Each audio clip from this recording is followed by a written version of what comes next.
The accident shattered my spine and his promises.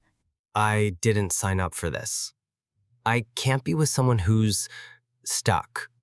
I couldn't move, couldn't walk, but watching him walk away hurt more than anything in my body. I need a partner, not a project. I'm sorry, but this isn't love anymore. He left me in a wheelchair for her, called me too much. But I wasn't broken. I was just beginning. Months later, I stood. No cameras, no audience, just me and a mirror, taking my first step without him. And when he saw me again, I walked right past him. Because this time, I wasn't walking toward anyone. I was walking away. The crash wasn't dramatic. Not the way movies make it seem. Just a sudden blur, a spin, and then stillness. I remember the quiet more than the sound, the eerie, unreal silence after metal screamed. I was conscious. That was the cruel part. I felt everything.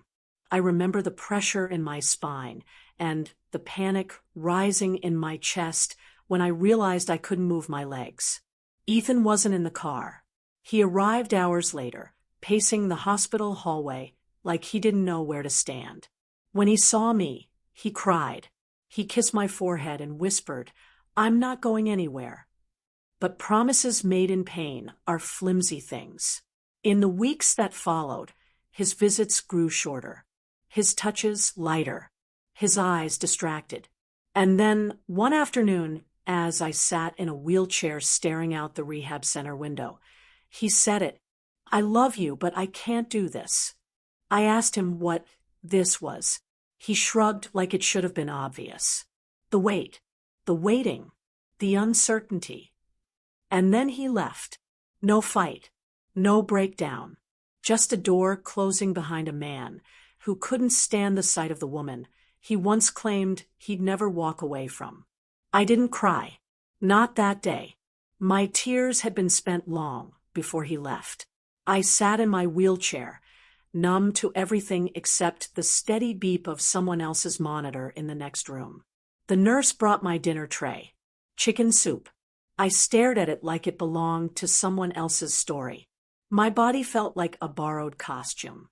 Legs that didn't listen. Arms that moved, but felt heavy with betrayal. Not just Ethan's, but mine. I had believed him when he said forever.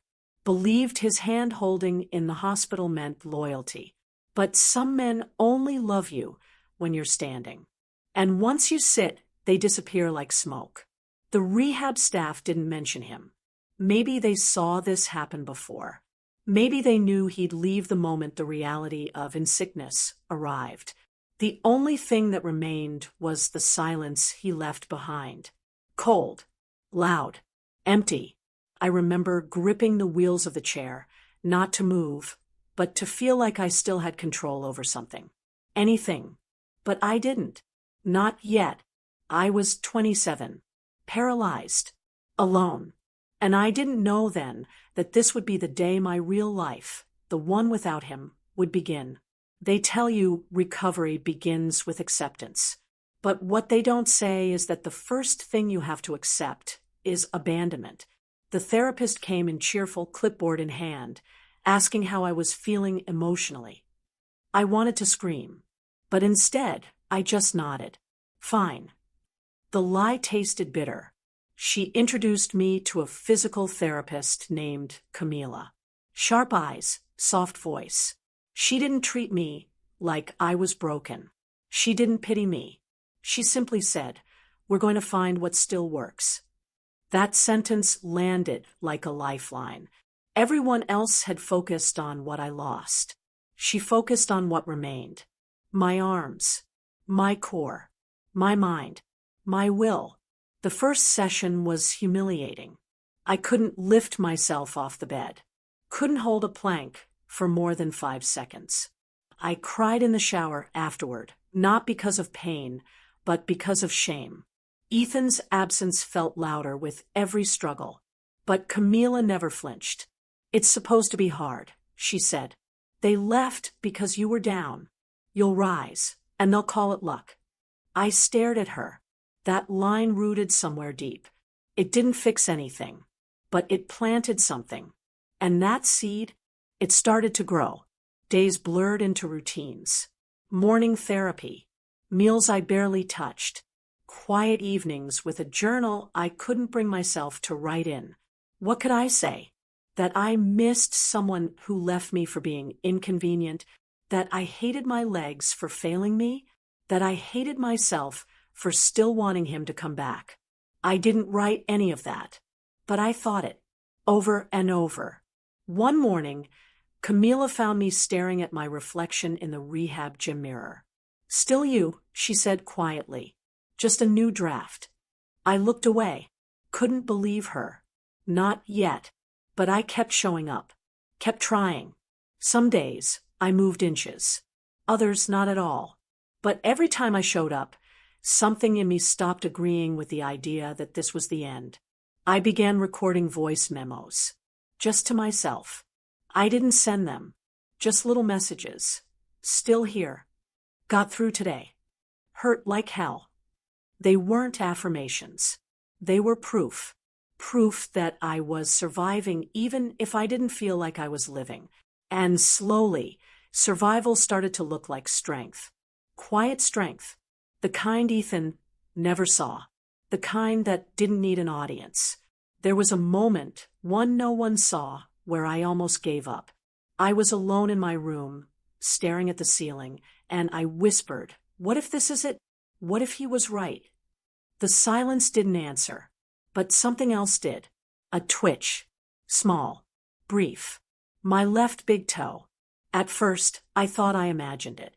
I stared. Concentrated. Waited. And it moved again. Just slightly. But enough. Enough to wake something up inside me that had been sleeping since the crash. I hit the call button. Camila came in. I pointed, breathless. It moved. She blinked, then smiled, genuine and wide. "That's where we begin." I nodded, unable to speak. That night, I recorded a new voice memo. My toe moved. And that means he was wrong. I played it back a dozen times. Not because I didn't believe it, but because I wanted to believe it louder. That one tiny movement became a spark. I wasn't running yet, but I wasn't still either. And that mattered more than I could explain. I wasn't paralyzed anymore. Not completely. Something in me had taken its first step, even if it was just a toe. And now I would follow. The next few weeks were filled with inches of progress and miles of pain. But now I had a new obsession, movement. I spoke to my legs like they were old friends who had stopped calling. "Come on," I'd whisper. "We've been through worse." Camila adjusted my therapy, and we started focusing on electric stimulation. My thigh muscles responded. Weakly, but they responded. I recorded it. Not for the world. Not even for friends. Just for me. A timestamp. A receipt of effort. I started keeping a file. Proof I'm returning. I didn't tell anyone about it. Not even Camila. Just videos, voice memos, still shots of trembling knees and clenched fists. I needed to know that every inch forward wasn't imagined. That I was, in fact, moving away from the woman Ethan had walked out on. I deleted all his photos. I blocked his number. But some part of me still played old conversations in my mind. "I need someone who can keep up," he once said. I would. Just not with him. I would keep up with my own soul. With the version of myself that hadn't yet stood, but was rising all the same. And I was no longer asking permission. It was during a therapy session that I stood for the first time, with help, of course, and only for a few seconds. But the moment my body lifted upright, everything inside me felt electric, like my spine had whispered, "You're still here." Camila didn't cheer. She just looked at me, held my hands firmly, and said, "Now remember how this feels, because next time, it'll be longer." I nodded, swallowing tears. Not from sadness, but from validation, from the quiet realization that my body hadn't given up on me, that I hadn't been abandoned by everything. Just him. Just Ethan. I went back to my room, stared at the walker by the wall, and whispered, "We're not done." I opened my laptop and renamed the journal I hadn't dared to touch in months. The new title, My First Steps. I didn't write much that day, just a single sentence. He left me in pieces, but I've found more of myself in the fragments than I ever did in his arms. And that line, it didn't just sound like closure. It sounded like a beginning. And I was finally ready to write the rest. Camila started pushing harder after that. Balance drills, pull, resistance, core, work that left me gasping for breath. But I never asked her to slow down. Not once. Because every ache felt like truth. Felt like mine. I started waking up before dawn, stretching alone in the hall, whispering affirmations under my breath. I didn't tell anyone about the first time I walked 5 full steps without help. It happened late at night. No cameras, no crowd. Just me, my walker, and a mirror. My legs trembled the whole time. But I did it. 5 steps. I collapsed on the bench after, laughing and crying at the same time. Not because I had reached the end, but because for the first time, I wasn't afraid to keep going. I recorded a voice memo that night. 5 steps. Alone. Unwitnessed, but real. I don't need applause. I just need distance from who I used to be. I didn't post it, didn't share it, but I listened to it every morning for a week. Because it reminded me of something important. I wasn't proving anything to anyone else. I was walking not away from Ethan, but toward myself. And that was the first time it truly felt like progress. One morning, scrolling through social media, I saw Ethan's face again. He was smiling in a photo, arm around a new woman, blonde, effortless, posing like she belonged beside success. His caption said, "Thankful for those who help you through the hard times." I almost choked on my coffee. Hard times? He left the moment it got hard. I felt heat rush to my cheeks. But then, strangely, I laughed. Not out of bitterness, but because of how small he looked to me now. Not physically, not in the photo, just in my mind. Like a man I used to know. Like a room I once lived in that no longer fit. I closed the app and got dressed for therapy. I didn't tell anyone about the photo. Didn't rage post or send it to friends. I just moved on. Because nothing in his highlight reel could erase the truth. He had exited my story before the best chapters even started. And I was writing those chapters now. Page by painful page. Alone. Determined. Alive.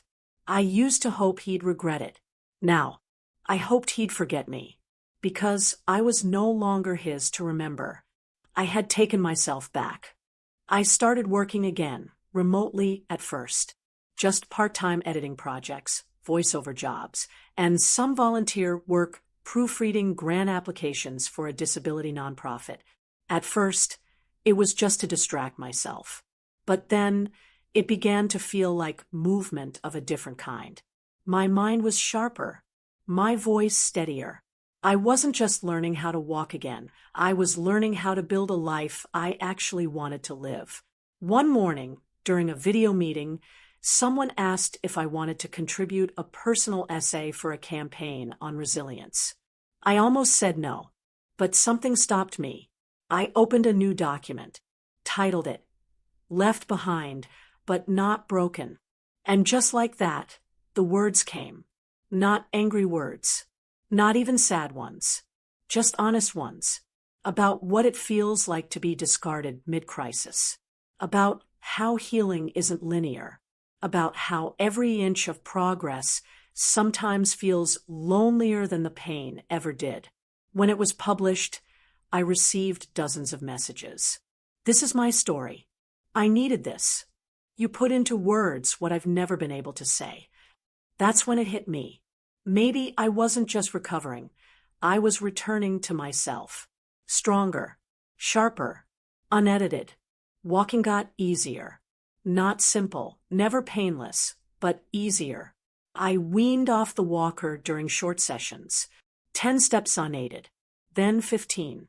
Eventually, I could cross the rehab gym floor without assistance.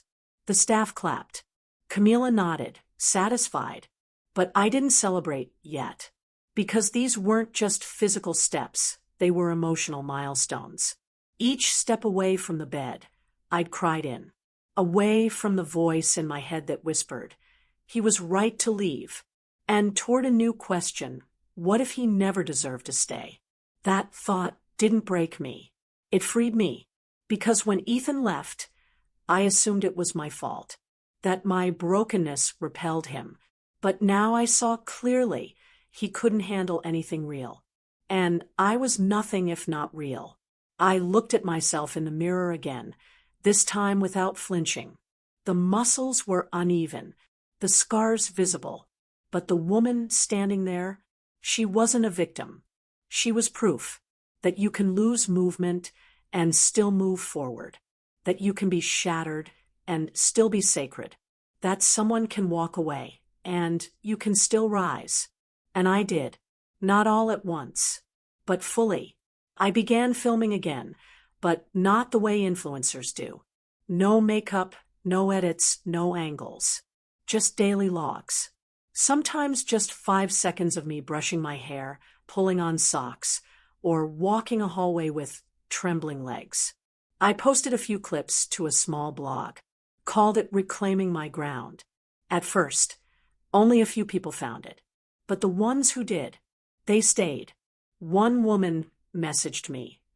I left my fiancé after a stroke because he looked at me the way your ex probably did. Thank you for reminding me. I'm not alone. Another said, I haven't taken a full step in 3 years, but I think I will tomorrow because of you. These words weren't compliments. They were confessions. Truths passed between strangers who understood the exact shape of silent suffering. I printed them out, taped them to my wall. Not to boast, but to remind myself that my story didn't end at the crash. It started after the abandonment, after the silence, after I stopped begging to be held and started learning to stand on my own. My legs were slow, but my voice, it was starting to run, and people were beginning to hear it. Camila suggested I join a local community group for women in recovery. I hesitated at first. I didn't want to sit in circles, swapping sad stories. But she said, they're not there to cry, they're there to rebuild. So I went. The first meeting felt like walking into a room of quiet warriors. One woman was recovering from breast cancer. Another had lost a child. One was regaining mobility after spinal surgery. No pity, just presence. When it was my turn to share, I said, I was left after an accident. I'm learning to walk again, alone. They didn't gasp. They nodded. One woman squeezed my hand and said, then we're the same kind of strong. That night, I walked home with steadier steps than usual. Not because I was stronger, but because I no longer felt strange in my strength. I belonged somewhere again. And belonging was something Ethan had made me feel like I'd never earn. But he was wrong. He had abandoned someone who hadn't even bloomed yet. And now I was blooming in places he never even knew existed. I was invited to speak at a local wellness fair. It wasn't a big event, just a small tent with folding chairs and a crowd of maybe 50. But it felt monumental. They asked me to talk about resilience. I wore flats, a black blazer, no makeup, no mask, just me. And when I stepped up to the mic, unaided, standing tall, I paused. Not for effect, but for gratitude. Then I said, I wasn't supposed to be standing today, but I am. And that's not a miracle, it's a decision. I saw heads nod. Tears blinked away. I told them the truth. About Ethan. about the wheelchair, about the silence. But mostly, I told them about what came after. The tiny victories, the lonely nights, the slow, impossible return to self. I ended with one line. He left because I couldn't walk. I stayed and learned to run. The audience rose, not for drama, but because something in them recognized something in me. That day, I wasn't a speaker. I was a mirror, and in their faces, I saw the reflection of the woman I had fought so hard to become. The speech circulated more than I expected. Someone had filmed it and posted a clip on social media. It hit a few thousand views, then tens of thousands. Within days, people were quoting my line, "He left because I couldn't walk. I stayed and learned to run." Messages poured in. Brands reached out. Podcasts. Panel invites. I wasn't ready for all that. I didn't want to become a symbol. I just wanted to remain me. But the more people heard the story, the more they connected. Not with the pain, but with the recovery. Not with the man who left, but with the woman who didn't. And then, one day, a message arrived in my inbox. No subject line. Just one sentence. "You really learned to run, didn't you?" I froze. It was from Ethan. I stared at it for a long time. Not because I wanted to reply, but because I didn't feel anything. No rage. No sorrow. Just distance. That kind of silence was its own answer. I deleted the message without typing a word. Because the best response to someone who only loved you at your weakest is showing them who you became when they weren't strong enough to stay. I started training with a small mobility startup that focused on adaptive movement. They'd seen my clips, read my essay, and wanted me to consult on content. At first, I said no. Then I realized it was exactly the kind of future I never imagined for myself, but needed. We created real-world tutorials. We built a series called Strong Again, Differently. It was quiet, community-led, and intimate. My name appeared in credits, not bold, not spotlighted, but present. And that was enough. It felt like a different kind of success. One born from pain, but not defined by it. And for the first time, I started to feel like I was building a life that had nothing to do with Ethan. No trace of him in my mornings. No ghost of him in my progress. Just me, rebuilt, reframed, unapologetically new. I recorded a vlog one night and said, "He left when I couldn't walk, but he didn't see that I still had legs. I just needed time. Not love. Time." That line ended up in a montage someone made. My story told in flashes of movement, quotes, and small smiles. It went viral. But more importantly, it felt honest. Weeks later, I walked into my old neighborhood cafe, the one Ethan and I used to visit every Saturday. I wasn't planning to. I just ended up there. The barista, an older woman named Lila, recognized me instantly. "You're walking," she said, wide-eyed. I smiled. "Yeah, one step at a time." She reached across the counter and squeezed my hand. "I always knew you'd come back stronger." That moment undid me a little, not because of nostalgia, but because this was the first place I had ever imagined growing old with Ethan. And now it was just another cafe. The memories didn't sting. They just existed, like background noise. I sat in the corner booth alone, ordered a chai, and journaled. That's when I heard the bell above the door ring. I didn't need to look. I felt him before I saw him. "Ethan." He paused when our eyes met. Time slowed. He opened his mouth like he had something profound to say. But I didn't give him the chance. I stood smooth, tall, unshaking, and walked right past him. No words. No drama. Just steps. The kind he never thought I'd take. And they didn't lead back to him. They led out the door. My phone buzzed as I walked home. A message from an unknown number. "Ethan again. "You look incredible." "Really?" I didn't open it. Didn't even read beyond the preview. Because here's the thing. People who only see your value once you've survived aren't worthy of witnessing your rise. They want to be part of your recovery, not because they helped you through the pain, but because the ending feels good. But Ethan didn't get a seat in my ending. He forfeited that the moment he said, "I was too much." I walked into my apartment and recorded a voice memo. He saw me as broken. I became unbreakable. Then I laughed. Not bitterly, not sarcastically, just genuinely, because it wasn't about revenge anymore.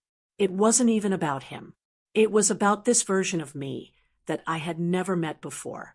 This steady, grounded, quietly powerful woman who didn't owe anyone an explanation, who stood tall, not to prove a point, but because she could. And that was the freedom no relationship had ever given me. The kind that didn't ask me to shrink. The kind I gave myself. Alone.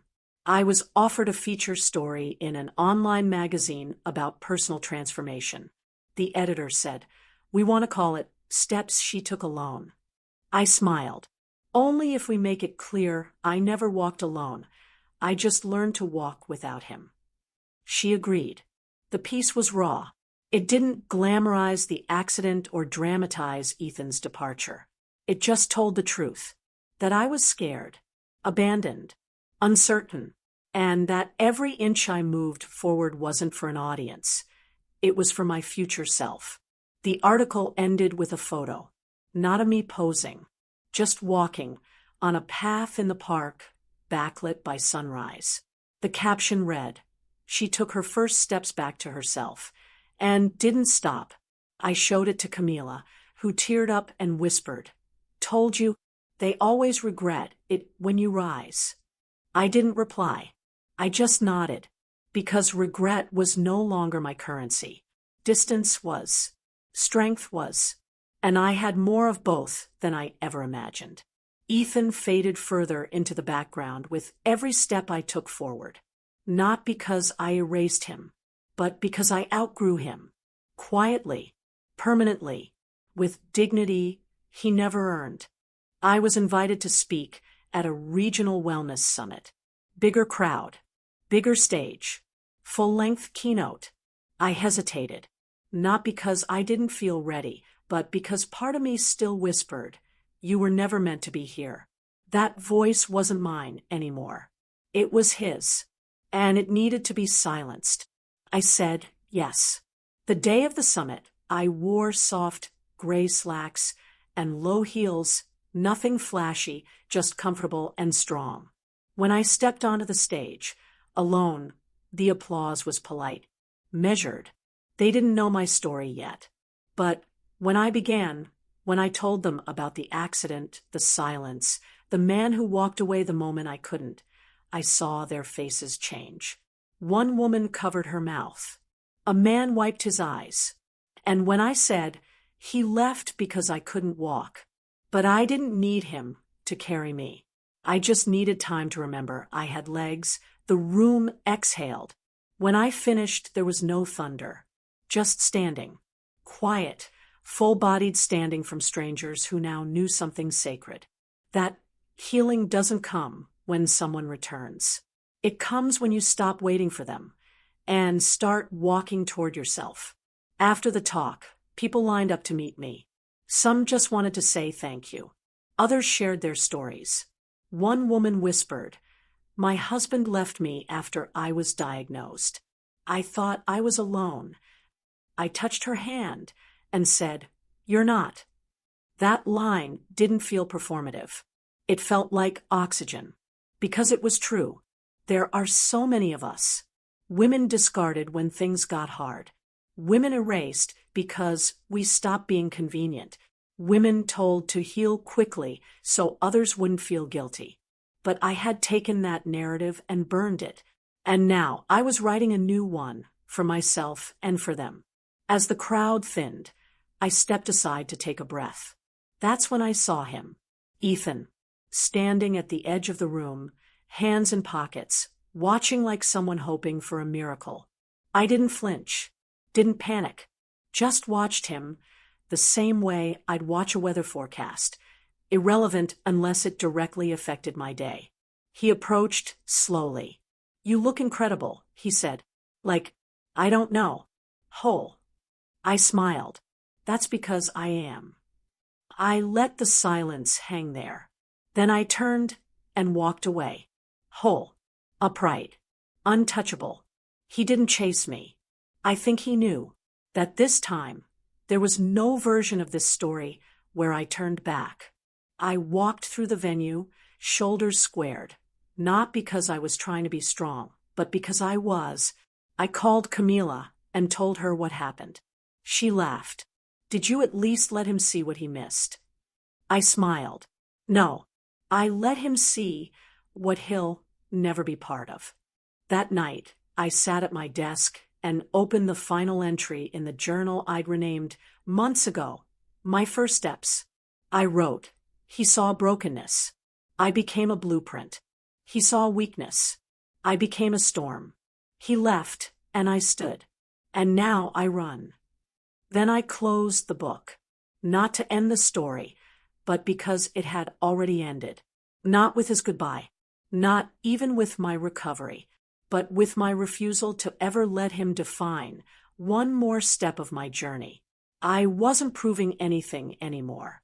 I wasn't rebuilding in spite of him.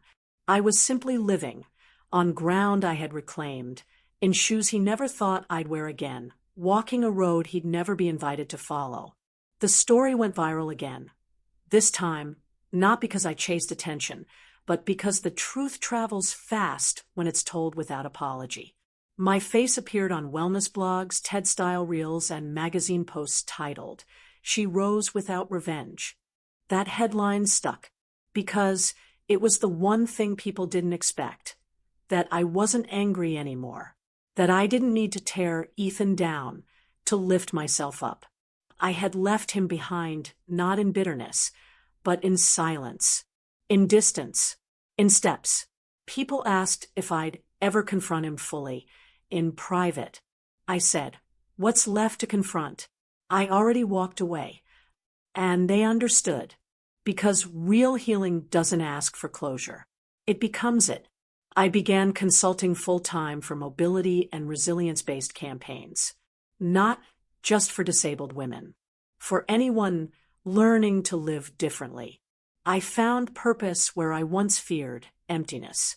My days became full of work, movement, and peace. And Ethan, he faded again, this time not by force, by irrelevance. My name was no longer tied to his.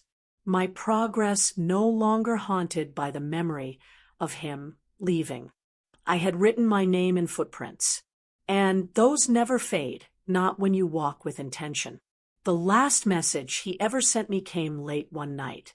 It said, "I didn't know you'd become this." I didn't reply, not because I was cold, but because I was finally free. He hadn't seen my strength then because he didn't stay long enough. He hadn't seen my potential because he only looked at what I couldn't do. And now he was a spectator in a life he once abandoned at its beginning. That was the difference. He thought I was the story of pain. I became the story of rising. He left because I couldn't walk. And now I was walking so far ahead of him, he'd never catch up. I whispered goodbye to no one in particular, just to the last version of me that ever wanted him to see my glow. Because I wasn't shining for him. I was shining because the light had always been mine. He just stood in front of it. And now that he was gone, there was nothing left between me and the sun. I didn't need to slam the door. I simply walked through it and kept going. I created a platform, just a simple online space called Steps Forward. It wasn't about me. It was for anyone who had been left behind when they couldn't move fast enough for someone else's comfort. There were stories from stroke survivors, trauma victims, abandoned parents, and people whose lives had changed in a blink, but who were learning step by painful step to keep going. We didn't talk about revenge. We talked about return. Not to who we were, but to who we could still become. And every time someone posted, "I took one more step today," I felt it deep in my spine, in my chest, in the soft ache of muscles that once forgot how to move. Because I remembered that place. I had lived in that silence, in that chair, in that moment when your heart says, "What if this is it?" And I wanted to be the voice that whispered back, "It's not." The platform grew, slowly but honestly, and the people there didn't need to be fixed, they needed to be seen. And I made sure they were, because I knew the danger of not being seen. I'd lived it, and now, I made sure no one else had to. I was invited to speak at a leadership conference, not for disability, not for trauma recovery, but for visionaries. At first, I didn't understand why they wanted me. Then the organizer said, "You didn't just heal, you built something, and that makes you a founder." That word hit differently. Founder, not survivor, not speaker, not even warrior. Founder of a life, of a platform, of a quiet revolution where people move forward without needing to justify why they were left behind. I stood on that stage and said, "I thought I lost everything the day I couldn't walk. But I was wrong. What I lost was permission. Permission to wait, to apologize, to shrink. And that was the beginning of everything." They clapped, not loud, but long. I didn't cry. I didn't freeze. I stood steady, because I knew who I was now. And more importantly, I knew who I'd never be again. I wouldn't crawl for love, wouldn't beg for space, wouldn't apologize for being the kind of woman who rises slowly but stands permanently. Because I didn't rise from nothing. I rose from abandonment. And that kind of rise doesn't end. It multiplies. The first time someone called me a light, I thought they were exaggerating. "You shine for people who are still in the dark," she said. "You make it easier to believe we can get there too." I didn't respond right away. Not because I didn't believe her, but because for so long I didn't believe that about myself. I used to think light came from outside, from love, from approval, from someone who would choose you even when you're not convenient. But now I knew better. Light isn't given.